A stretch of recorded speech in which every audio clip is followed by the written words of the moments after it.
Franck Kakou sur les propos polémiques de Simon Adingra et ses performances. Franck Kakou reconnaît que Simon Adingra est un talent prometteur, champion d'Afrique et un espoir du football ivoirien. Il souligne cependant que les Ivoiriens surévaluent parfois ses performances, ce qui peut lui monter à la tête. Kakou critique la réaction d'Adingra après le match contre le Tchad, où il a exprimé son mécontentement d'avoir été remplacé à la mi-temps face à la Zambie. Selon Kakou, ce n'est pas dans des matchs sans enjeu, comme celui contre le Tchad, qu'Adingra doit démontrer sa valeur, mais plutôt dans des confrontations plus difficiles. Il fait remarquer qu'Adingra a été fantomatique lors du match contre la Zambie, et sa sortie était justifiée par sa faible performance. Kakou estime qu'Adingra a encore du mal à briller contre des équipes solides et n'a pas montré beaucoup d'étincelles après la CAN, hormis son bon match face au Tchad. Il conseille de laisser Adingra progresser, sans trop lui donner de pression ou de grosses têtes. Kakou met en avant le fait qu'Adingra n'est même pas titulaire à Brighton, un club qui n'est pas considéré comme une grande équipe européenne. Il prend l'exemple de Kylian Mbappé, qui, malgré son titre de champion du monde, a pris le temps de progresser et d'apprendre. Enfin, Kakou affirme ne rien avoir contre Adingra, mais souligne que la réalité doit être observée et comprise de manière objective, tout en lui souhaitant bonne chance pour la suite. Les propos de Franck Kakou soulèvent des points pertinents sur l'attitude de Simon Adingra et les attentes envers lui. Il est vrai qu'Adingra, malgré son talent évident, semble encore en pleine phase de maturation. Le fait qu'il soit perçu comme un grand espoir du football ivoirien crée une pression supplémentaire, ce qui peut influencer sa manière de se comporter sur le terrain. En revanche, sa réaction après le match contre le Tchad, où il semble frustré de son remplacement, montre peut-être une certaine immaturité et une difficulté à accepter les critiques constructives. Cependant, il est également important de prendre en compte que Simon Adingra est un jeune joueur en pleine progression, et ses performances en sélection doivent encore être évaluées sur la durée. Bien qu'il ait montré de belles qualités lors de la CAN et contre certaines équipes, il semble effectivement avoir du mal à briller dans des matchs plus intenses contre des adversaires de haut niveau. Cela n'enlève rien à son potentiel, mais cela illustre qu'il doit encore affiner ses compétences et sa capacité à s'imposer dans les moments décisifs. Concernant la comparaison avec Mbappé, il est pertinent de noter que chaque joueur a un parcours unique. Mbappé, malgré son statut de champion du monde, a aussi dû évoluer et apprendre avant de devenir une référence mondiale. Le cas d'Adingra est similaire dans la mesure où il doit apprendre à gérer les attentes et à progresser à son rythme. Il est également vrai qu'Adingra n'est pas encore titulaire à Brighton, mais cela peut s'expliquer par la compétition dans le club et la nécessité pour lui de continuer à travailler sur sa régularité et son impact dans les matchs importants. En résumé, Franck Kakou a raison de rappeler qu'Adingra doit progresser et que la confiance ne doit pas se transformer en excès de fierté. Cependant, il faut également lui donner du temps et de l'espace pour qu'il puisse évoluer et prouver sa valeur sur la scène internationale. Les critiques doivent être constructives et non destructrices, afin d'aider le jeune joueur à se construire sur le long terme. Yaya Fofana, milieu ivoirien de 20 ans, a prolongé son contrat avec le Stade de Reims jusqu'en 2029, après son arrivée en juillet 2023 en provenance de Lens. Auteur d'un but et d'une passe décisive en 10 apparitions cette saison, il s'impose déjà comme un meneur de jeu prometteur. Le directeur sportif Paul-Édouard Caillot a souligné le potentiel du joueur et l'importance du travail de détection et de formation au sein du club. Avec cette prolongation, Fofana portera désormais le numéro 8 de l'équipe rémoise. Originaire de Yopougon, il incarne l'avenir du club et pourrait devenir un élément central du projet sportif. Cette prolongation de contrat témoigne de la confiance du Stade de Reims en Yaya Fofana, un jeune talent au potentiel énorme. À seulement 20 ans, il a déjà montré des qualités impressionnantes en Ligue 1. Le choix de l'intégrer sur le long terme reflète une stratégie intelligente du club, qui valorise les jeunes joueurs issus de formations solides comme celle du RC Lens. Pour Fofana, cette continuité à Reims lui offre un cadre idéal pour progresser et affirmer son rôle dans une équipe ambitieuse. Un futur cadre des éléphants pourrait bien être en train de se dessiner. Le programme des éléphants pour les éliminatoires du Mondial 2026 comprend 6 rencontres clés. En mars 2025, la Côte d'Ivoire débutera sa campagne face au Burundi à l'extérieur, avant de recevoir la Gambie.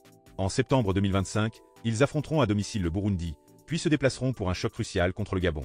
En octobre 2025, les éléphants joueront aux Seychelles avant de terminer leur parcours à domicile contre le Kenya. Ces matchs constitueront des étapes déterminantes pour obtenir une qualification au Mondial 2026. Ce programme présente une opportunité pour les éléphants de confirmer leur statut de favoris du groupe. Les doubles confrontations contre le Burundi et le match face au Gabon seront particulièrement décisifs pour asseoir leur domination. L'équipe devra cependant rester concentrée, car des adversaires comme la Gambie ou les Seychelles, parfois sous-estimés, peuvent créer des surprises. Avec un effectif talentueux et des leaders expérimentés, la Côte d'Ivoire semble avoir les atouts pour briller dans ces éliminatoires.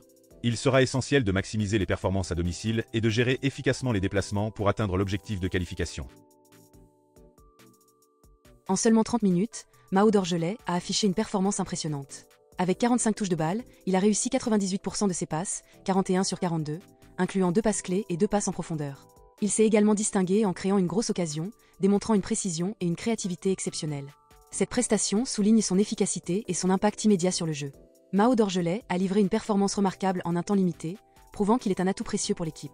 Sa précision dans les passes et sa capacité à créer des occasions confirment son potentiel comme meneur de jeu ou contributeur offensif clé. Cependant, ce rendement exceptionnel doit être maintenu sur une durée plus longue pour véritablement consolider sa place parmi les meilleurs. Avec ce niveau, il peut aspirer à jouer un rôle central dans les grandes compétitions à venir. Après les matchs contre la Zambie et le Tchad, Ousmane Diomandé a visité le siège et la boutique officielle du FC OSA, son club formateur, le 20 novembre.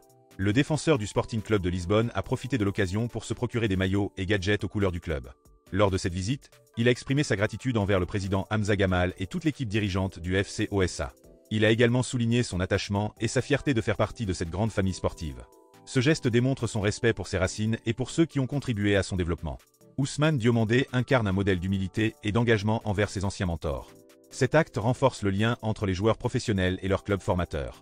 La visite d'Ousmane Diomandé au FC OSA montre une belle reconnaissance envers son club formateur, un acte qui mérite d'être salué. Ce type d'initiative inspire les jeunes joueurs en soulignant l'importance de rester connecté à ses origines, même après avoir atteint le haut niveau. Ce geste valorise également le rôle fondamental des clubs formateurs dans l'épanouissement des talents. En tant que figure montante du football ivoirien, Diomandé prouve qu'être un grand joueur ne se limite pas aux performances sur le terrain, mais inclut aussi la gratitude et la reconnaissance. Cette visite renforce l'image positive de l'international et encourage d'autres professionnels à honorer leurs racines sportives. Le Stade d'Abidjan, vice-champion de Côte d'Ivoire, affrontera Al Ahly du Caire en Égypte le 26 novembre lors de la première journée de la phase de poule de la Ligue des champions CAF. Ce duel marque une étape cruciale pour les Yéyés, seuls représentants ivoiriens dans la compétition cette année. En affrontant l'un des clubs les plus redoutables d'Afrique, ils porteront fièrement les espoirs du football ivoirien. Le soutien du public ivoirien est essentiel pour galvaniser cette équipe dans ce défi de haut niveau. Ce match sera retransmis en direct, permettant à tous les supporters de suivre et encourager l'équipe. Cette rencontre offre une belle opportunité pour les Yéyés de montrer leur valeur sur la scène continentale. Leur performance sera scrutée de près par tous les passionnés de football ivoirien. Le Stade d'Abidjan est face à un défi immense en affrontant Al Ahly, un géant du football africain.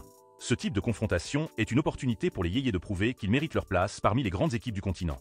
En tant que représentants de la Côte d'Ivoire, ils incarnent plus qu'un club, ils défendent l'honneur de tout un pays.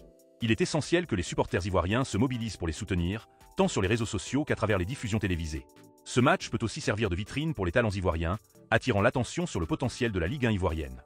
Même si la tâche semble ardue, un résultat positif pourrait booster le moral de l'équipe et renforcer sa confiance pour le reste de la compétition. Il faut saluer leur engagement et espérer qu'ils donneront le meilleur d'eux-mêmes. Le Cameroun, jadis glorifié pour ses exploits sportifs, notamment sous l'ère de Roger Milla, traverse une phase où son aura semble s'estomper. Ce prestige d'antan est éclipsé par une certaine agitation sur les réseaux sociaux, où certains Camerounais revendiquent des stars sportives qui ne jouent pas pour leur pays. Parmi eux, des figures telles qu'Ambide, Basket USA, Mbappé, Football France, Ndika, Football Côte d'Ivoire, et Vinicius, Football Brésil, sont au centre des débats. Ces sportifs, bien que d'origine variée, ne peuvent représenter le Cameroun, ce qui suscite parfois des controverses inutiles. Cette situation reflète une quête d'identité et de fierté dans un contexte où les exploits sportifs locaux peinent à égaler ceux du passé. Le contraste entre la grandeur historique du Cameroun sportif et les réalités actuelles est frappant. Cela pousse à s'interroger sur les mesures nécessaires pour redorer le blason sportif de la nation. La nostalgie des exploits passés du Cameroun met en lumière le décalage entre ses succès historiques et son rayonnement actuel. Revendiquer des sportifs qui ne jouent pas pour le pays reflète peut-être une volonté de combler un vide identitaire dans le domaine sportif. Toutefois, il serait plus constructif de se concentrer sur le développement des talents locaux et la création de nouvelles légendes nationales. Le Cameroun a les ressources humaines et le potentiel pour retrouver sa gloire sportive, mais cela nécessite des investissements stratégiques et une gestion rigoureuse.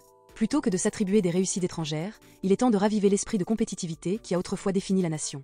Célébrer les icônes du passé, comme Roger Milla, est important, mais il est tout aussi essentiel de préparer l'avenir. Le sport camerounais doit redevenir une source d'unité et de fierté authentique.